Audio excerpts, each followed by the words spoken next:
Hello and welcome live from Tehran. You've tuned into Press TV's World News. Thanks so much for being aboard.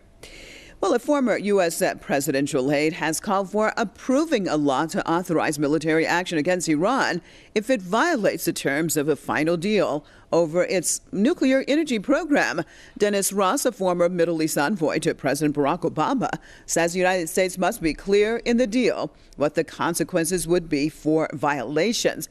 Ross says this is an area where the U.S. administration could work together with Congress, which seeks to put its imprint on a possible deal with Iran. He says a law that would automatically authorize military action if Iran violates the deal could also help alleviate Israel's concerns. Ross made the comments in a speech at the annual conference of the Institute for National Security Studies in Tel Aviv. Crossing over to Brisbane, joined by radio host and political commentator, Mr. Max Igan. Thank you so much for being with us. I think, in general, amazing story. One of the things that strikes a person the most when looking at this story is the part that basically saying this would help alleviate Israel's concern, basically saying that the United States would attack a sovereign country because it would help alleviate Israel's concerns. Your take in general about this latest information coming out of Dennis Ross? Well, what we really see is they're lining it up for an attack against Israel, against Iran. That's what they're trying to do. They're basically naming the targets they want to strike, and the rules that they'll put in place will be, you break these guidelines at all, and we'll bomb you. Basically, they're creating an excuse to bomb Iran in order to alleviate Israel's concerns, of course. And what we will see here, Benjamin Netanyahu is giving a speech soon, and what we will see here is Benjamin Netanyahu saying, well, if you're going to allow this type of a leeway to Iran, then you need to give more nuclear support to Israel. That's what we'll see. We'll see this is about a nuclear guarantee for Israel, which already has a massive amount of nuclear weapons.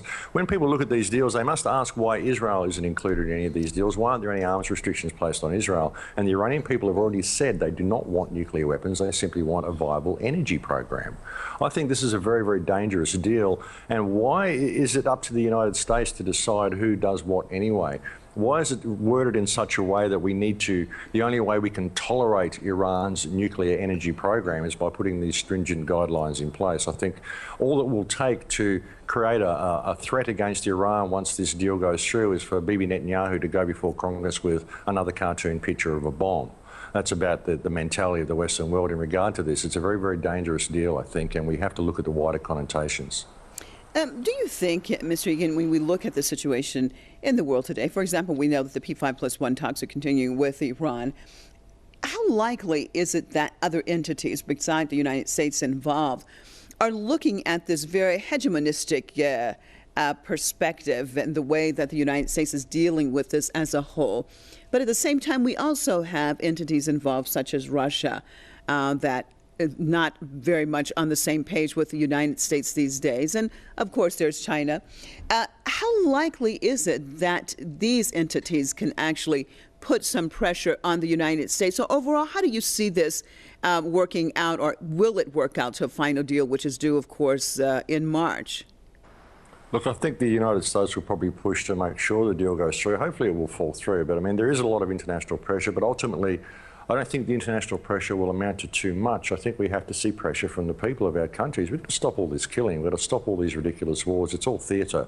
And I've never met anybody around the world who wants a war. And it's up to the people to get a little bit of sense and grow a little common sense and stand up and hold our governments accountable for their actions. We've got to rein this whole system in. There can be international pressure from Russia, but the problem is that America and Israel are pushing for war. They are pushing for World War III. They have been for a long time. You just got to look at the actions of these people, and they're using any excuse they can to kick it off, because I think it's the only way they believe they can maintain power. The whole Western political system is falling apart. It's being exposed as one of the most corrupt entities that's ever existed. And the people have just about had enough. And the only way these leaders are going to hang on to their power is to ramp up war as much as they can and to help convince the Western people that every other nation is a threat to them and that we have to carry out preemptive strikes in order to protect ourselves. I think it's got to come from the people. And I think the more they do this and the more we have discussions like this, the more it's going to bring the truth home to the people. Thank you so much for being with us out of Brisbane. Radio host and political commentator, Mr. Max Igan.